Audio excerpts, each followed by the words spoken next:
bienvenue Jérôme Bonnafont. Bien, merci beaucoup. Vous êtes vous-même diplomate de carrière, évidemment, représentant permanent de la France auprès des Nations Unies à Genève. Alors dans votre livre, vous vous interrogez sur votre rôle, celui de votre corps de métier. On va revenir sur la guerre en Ukraine, on en a beaucoup parlé dans ce journal. Emmanuel Macron l'a dit et répété lors de la conférence des ambassadeurs, alors c'était il y a quelques semaines maintenant, il faut maintenir un canal avec la Russie. Vous le dites vous-même dans votre livre, il faut toujours parler, enfin le diplomate, tout le monde, telle est sa nature, mais jusqu'à quand ? Vous savez, quand il y a une guerre, naturellement les armes parlent. Et les armes parlent beaucoup trop fort, bien entendu. Mais il faut faire tout ce qu'il y a autour et il faut préparer l'avenir.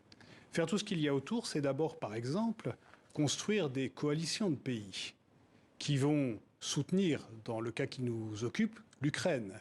Et ces coalitions, vous les construisez par un travail diplomatique pour rassembler tous les pays qui vont dire non. Le coup de force ne sera pas accepté. Donc, ce qui s'est non, passé les annexions ne seront pas acceptées. cette semaine à Prague, sur l'impulsion d'Emmanuel Macron avec la CPE. Absolument. Ce qui s'est passé là, ce qui va se passer la semaine prochaine ou cette semaine à l'Assemblée générale des Nations unies, quand les pays membres de l'ONU vont voter pour condamner les annexions auxquelles la Russie prétend procéder, tout ceci, c'est de la diplomatie. De même, quand vous êtes face à la crise agricole qui est provoquée par le refus russe de livrer son blé ou de laisser l'Ukraine exporter son blé, la diplomatie se met en marche. Le président de la République lance une offensive diplomatique qui s'appelle Farm, de ferme, bien entendu.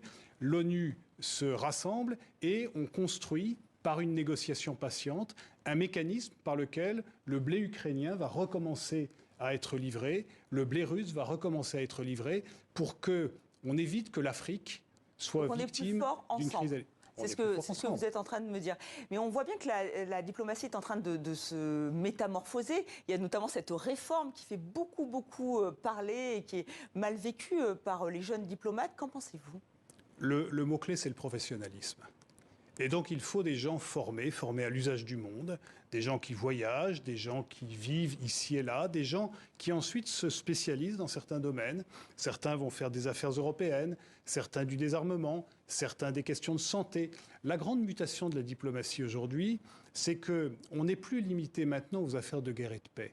Et il faut que les diplomates, qu'ils soient de métier ou qu'ils soient pendant un moment dans une carrière, il faut que les diplomates aient cette double capacité. Et c'est ce que va permettre cette réforme ? À comprendre le monde d'un côté et à comprendre les nouveaux enjeux sur lesquels il faut faire de la diplomatie de l'autre.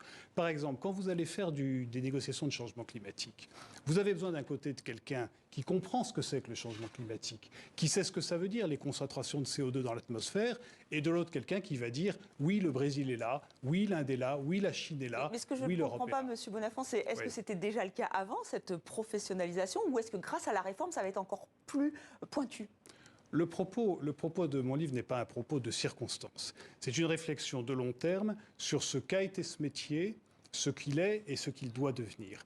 Et il me semble que l'intérêt pour une jeune personne qui s'intéresse à ces choses-là d'un métier pareil, c'est qu'il combine à la fois une curiosité du monde et une très grande attention aux enjeux contemporains.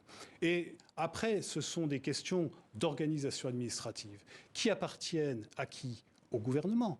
Donc à lui de le prendre. Alors c'est déjà fini malheureusement, mais vraiment voilà, pour tous ceux qui ont envie de se lancer dans cette carrière diplomate, pourquoi faire ? C'est aux éditions Odile Jacob. Merci d'être venu sur notre plateau.